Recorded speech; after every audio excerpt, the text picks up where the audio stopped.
I recall they wasn't singing the national anthem that day. They was actually screaming it like they was going to shove it down our throats. Yeah, John Collins is my name. Track and field used to be my game. This is my story. This is my struggle. When you sit back and think about that demonstration, as I stated, how many times that you've known in your life that they really expressed to you what that demonstration was all about? They have it in the history books with no explanation whatsoever. They just have a little line underneath, say, John Carlson, Tommy Smith was in 1968 in the Olympics, gave the Black Power salute. But why they gave it to it, why they did it, how they did it, why was it necessary to do, none of that is in there.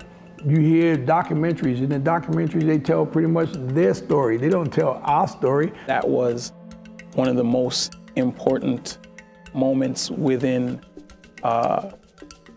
sports history. Their story in 1968 for me is a phenomenal story because being born in that era, it just tells so much of who I am.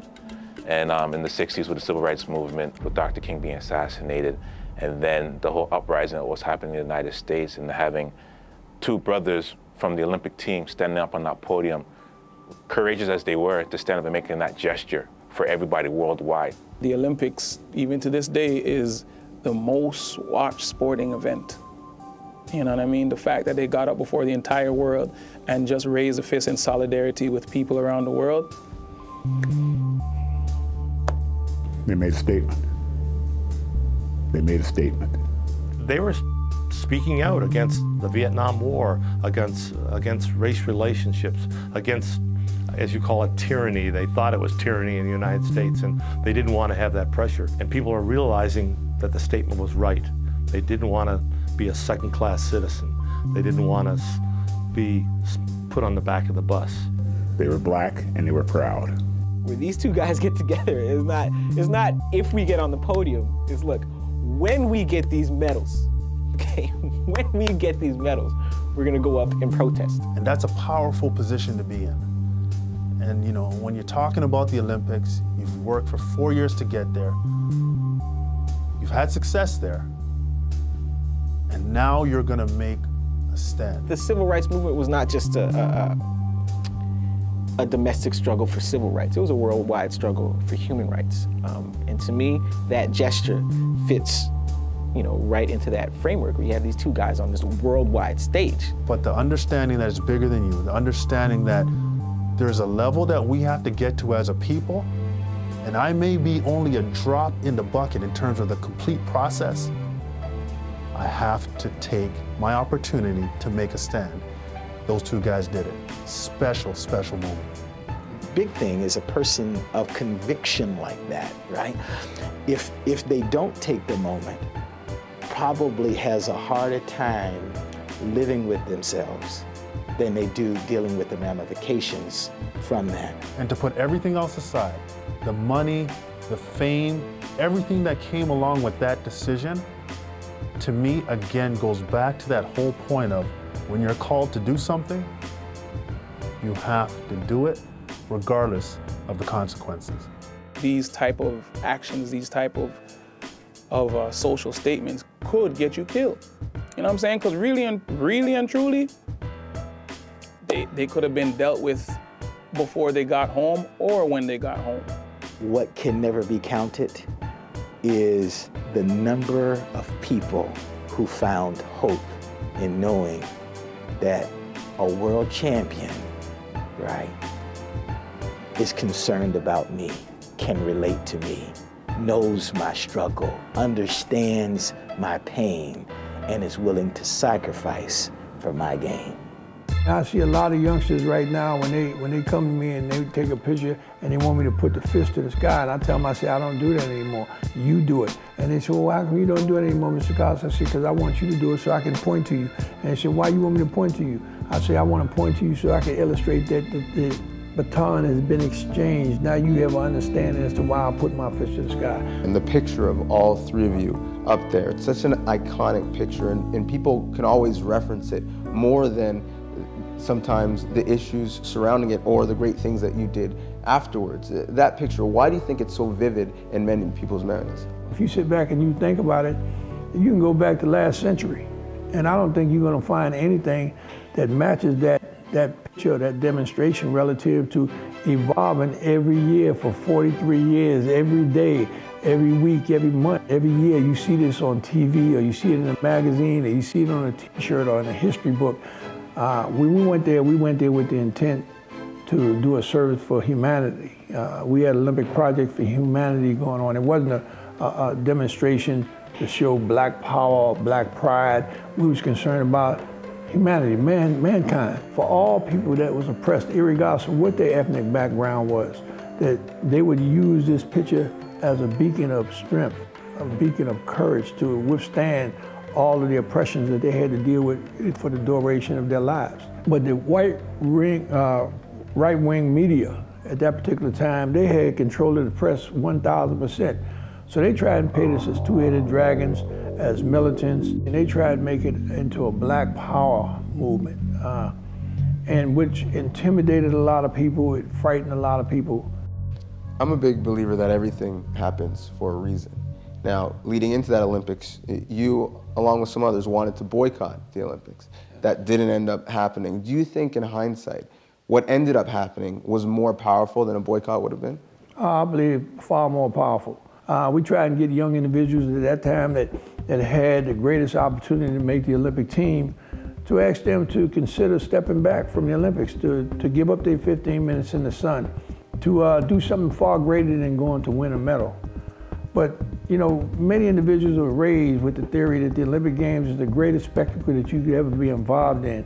It's difficult to back away from that carrot, so to speak. You know, individuals made statements, well, you know, I trained all my life to go. I promised my church, I promised my community, I owe it to my family, I owe it to myself.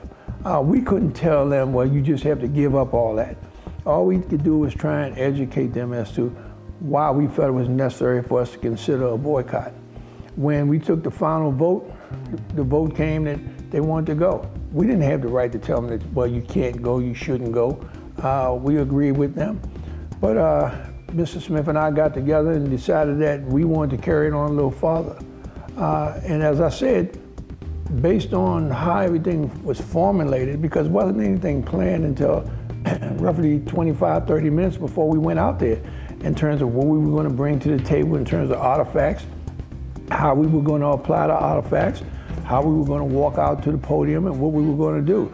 And that's why I say I think that it was divine, because everything was perfect. You know, you couldn't add anything or take anything away from the way we went out there and did what we did. No one in the stadium knew what was going to happen. No one in the world knew other than Tommy Smith and John Carlos. The other misnomer is that it was an issue where you lost your medals because of it, which is also not true. Well, that was just out and out propaganda. They came and said they were going to take our medals, and I stepped forward and told them, I said, listen, let me just make it real clear. The medal doesn't mean anything to John Carlos. I said, I don't know about Mr. Smith, but as far as John Carlos go, the medal don't mean anything to me. I said, but the bottom line is, you didn't give me this medal.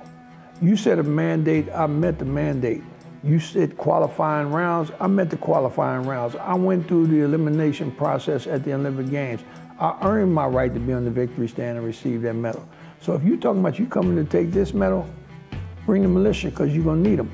I said, as I stated to them, the medal didn't mean anything to me, but it would probably mean a lot to my kids.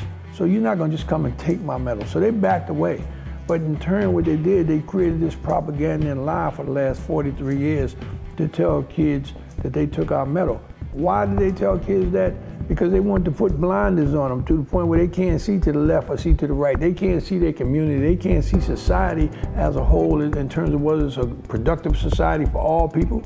All they want to do is see the carrot and tell them, say, if you step out of the circle and you think about your fellow man, or you think about what's happening in somebody's life in terms of whether they have a decent start or a decent chance in life, you're going to lose that carrot.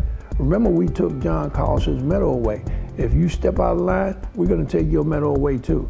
Did you ever not regret the decision, but regret what it did to your family? That's the only regret that I have, is that I didn't take better care of my family. I didn't, you know, think it all the way through in terms of how I could protect my family better.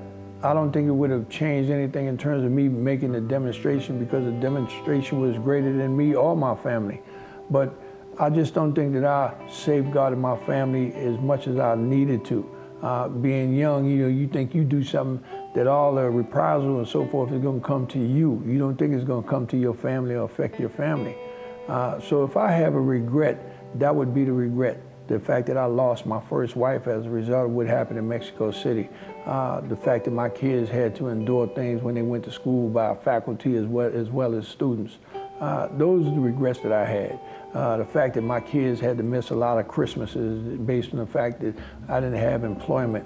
I couldn't give them the things that other kids had at that particular time based on what their father might have stood for in his life. I remember times where I couldn't pay the electric bill. If you didn't have heat in your house, sometimes the weather be so bad, so cold, you have to figure out what you're going to do to try and keep your family as safe and healthy as possible. And I remember waking my kids up in the middle of the night one night and having them go take all their clothes out of the little dresser drawers and pull the furniture into the hall and had a claw hammer and just started breaking the furniture up. And I remember my wife looking at me like I lost my mind. And I really didn't lose my mind as much as I lost my opportunity to support my family in the ways that I felt I needed to. So I had to chop this furniture up and go put it in the fireplace and tell my wife and my kids to go get their pillows and come around the fireplace. And I had to make my wife understand, don't worry about this furniture.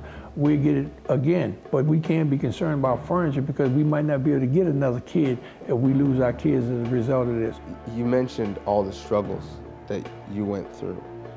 You went through them so that people after you wouldn't have to go through them. Absolutely.